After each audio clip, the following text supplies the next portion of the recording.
मात्रा में हो, कच्ची सब्जियां या फिर फलों का दान जरूरतमंदों को करें। कहते हैं पौष पूर्णिमा के दिन किया गया फल, जल और सब्जी का दान करने से माँ दुर्गा और माँ शाकंभरी प्रसन्न होती हैं और फिर इन सभी वस्तुओं की आपके जीवन में और आपके आने वाली पीढ़ियों के जीवन में कभी भी कमी नहीं होती।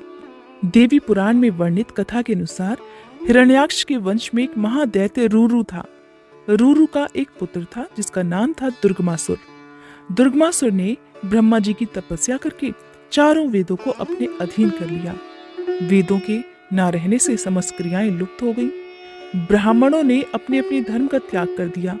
चारों तरफ हाहाकार मच गई और अधर्म का बोलबाला हो गया।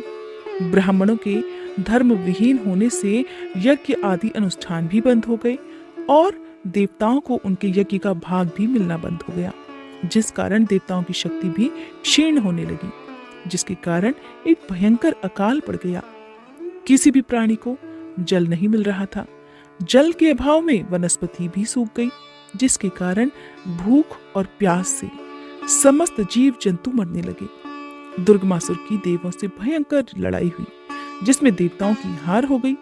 अतः दुर्गमासुर के अत्याचारों से पीड़ित देवतागण शिवालिक पर्वतमालाओं में जाकर छुप गए और माँ जगदम्बा का ध्यान, जप, पूजन और स्तुति करने लगे। इस प्रकार देवताओं द्वारा जगदम्बा माँ की स्तुति करने पर महामाया पार्वती जी, जो महेशानी, भुवनेश्वरी नामों से प्रसिद्ध हैं, आयोनिजा रूप में सहारनपुर शक्तिपीठ स्थल पर प्रकट हुई। समस्त सृष्टि की दुर्दशा देखकर जगदम्बा माँ को बड़ा दुख हुआ। उनकी आंखों से आंसुओं की धारा प्रवाहित होने लगी।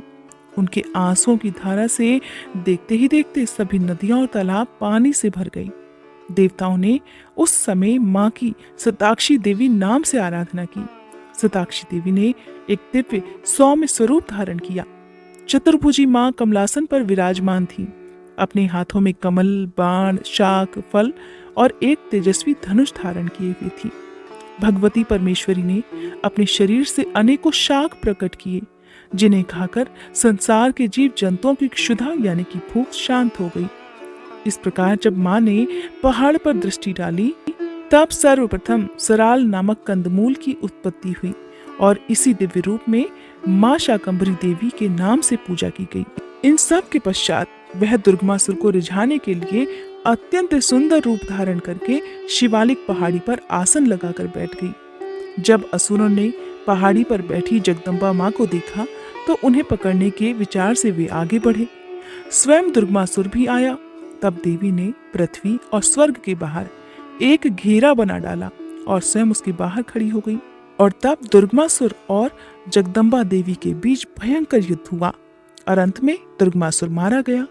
इसी स्थान पर माँ जगदम्बा ने दुर्गमासुर और अन्य दैत्यों का संहार किया था और भक्त भूरे देव अर्थात भैरव बाबा का ही एक रूप है, उन्हें अमरत्व का आशीर्वाद दिया।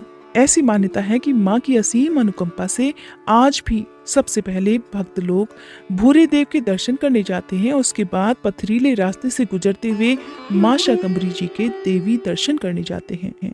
ऐसी मान्यता है कि आज भी माँ की असीम अनुकंपा से भक्तजन भूरे देव के दर्शन पहले करते हैं और उसके बाद पथरीले रास्ते से गुजरते हुए माँ शाकंभरी के दर्शन करने जाते हैं।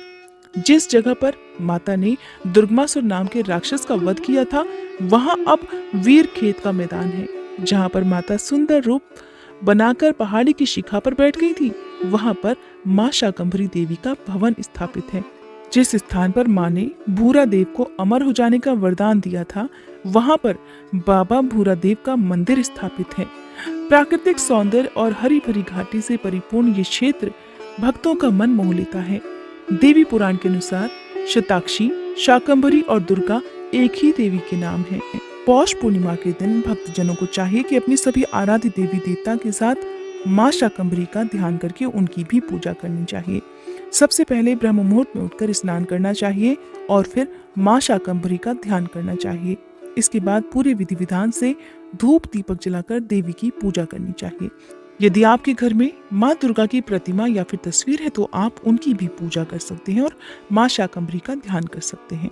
इसके साथ ही माँ की आरती उतारी जाती है, ताजे फल और सब्जियों से भोग लगाया जाता है, गंगा जल का छिड़काव किया जाता है। उसके बाद अपने घर के आसपास किसी भी मंदिर में जाकर कुछ न कुछ मीठा प्रसाद चढ़ाया जाता है और दीप जलाया जाता है। चाहे आप सुबह या फिर शाम के समय दीप जला सकते हैं।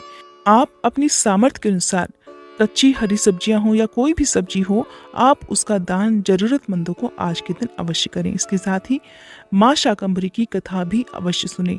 ऐसा करने से आपके घर परिवार में कभी भी खाद्य पदार्थों की कमी नहीं होगी। वैसे तो माँ अन्नपूर्णा की पूजा भी पूर्णिमा के दिन करनी चाहिए, लेकिन पौष पूर्णिमा के दिन विशेष रूप से माँ शाकंभरी की पूजा की जाती है और शाकंभरी जयंती मनाई जाती है। इसलिए आप आज के दिन माँ शाकंभरी का ध्यान करना मत भूलिएगा। अगर वीडियो पसंद आई हो तो प्लीज़ वीडियो को लाइक जरूर कीजिएगा